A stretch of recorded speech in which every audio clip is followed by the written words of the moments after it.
Jess? Did you leave? Last night? Yeah.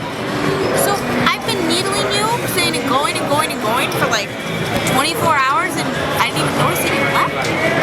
Well, it didn't really seem that important that I was here, and you were kind of stuck in a little repetitive loop, so... Being stuck in a repetitive loop is a very good way of assessing what it's like dealing with you all the time. It also... Yes, I am right a lot. That's not even close to the reason. It's also a very good way of discussing this tournament, though, because it was a little eerie around the Bellagio today with a case of Deja Vu with Jess and BJ.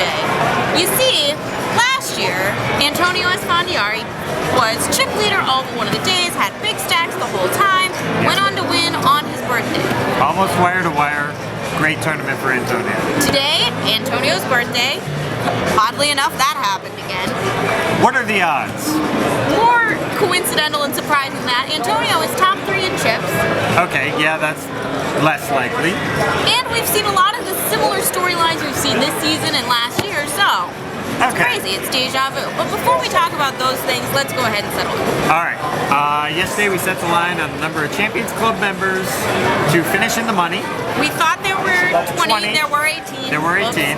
Line was 12 and a half. I took the over. I took the under. How many made the money? 11, so I am now 2 for 2. Yeah, which is not a repeat occurrence. That rarely happens, so congratulations. Let's see if you can make it 3 for 3 with today's over-under. Yes, quit living in the past, yes. Okay, this one, which will make me 3 for 3, is... Antonio Esfandiari has 805,000. How many chips will he have at the end of tomorrow, day 4? Bookie set the line at 1.2 million. Kind of a lofty line. Yes, but when you consider last year Antonio ended at this point with 54 players left and 1.08 million, and then ended the next day way out front with 2.6 million. 1.2 seems kind of paltry. Antonio was the Club WPT player of the day. When I talked with him, he seemed like he was in the zone, very focused, just like last year. I have faith that the birthday boy is going to finish with more than 1.2 million. I like how you treat last year's tournament like it was just kind of, well, last year he did it, so therefore this year. I mean, last year was a pretty amazing tournament for Antonio. That's the exception, not the rule. But it's all happening over again. I'm rooting for Antonio, but he peaked on his birthday last year when he won the final table, and his birthday was today, so it's all downhill from here. Wait a minute. I just don't think Antonio's going to make it. I'm sorry, I hope you do. Come to think of it, we even did this over-under last year. Wait, no, we didn't do this over-under. Yes, we did. How many chips is Antonio going to have at the end of what? It was like the day we did the Reader Choice Award show. How many chips is he going to have at the end of that day? Do you remember if you took the over or under? I don't know. I'm sure the over was the answer though, so yeah. Feeling good about my chances. Alright, I'll give you that. I would not mind being wrong. It was Antonio's birthday today, so hopefully the goodwill will carry over, though he did get a little gift today, right?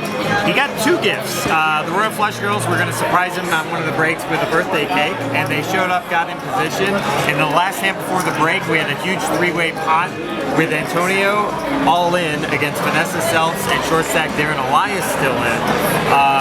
And they were all sweating, thinking, oh god, if he busts out, this is going to be really awkward.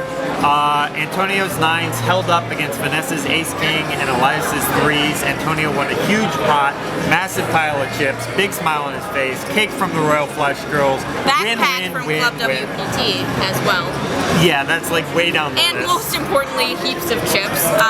Yes. Antonio, not the only person from last year's final table to do well in this year's event. Continuing with the creepiness, of the 6 people that final tabled the Season 9 5-Diamond event, 3 of them played in this event, 3 of them cashed in this event. Ted Lawson got 77th, I believe, and he finished 6th last year. Yes. Andrew Roble got 56th, I believe. Yes. Finished runner-up to Antonio in the friend-on-friend battle where it was just a big frat party watching the 2 of them play for a WPT title. How did Kirk Morrison finish this year? Oh, Kirk! Didn't you get the memo? You show up, you play, you cash again. Kirk didn't play.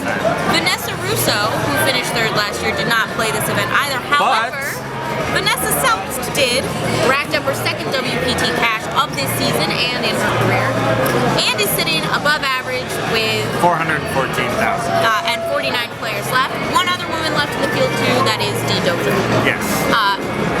I know we're talking about last year a lot, but this year it is worth mentioning some new faces at the top of the counts we haven't seen succeed at Bellagio before. Yes. The race for the chip lead at the end of the day was kind of a back and forth between Kyle Julius and Soy Win. One would win a giant pot and take the chip lead, the other would win a giant pot and take the chip lead.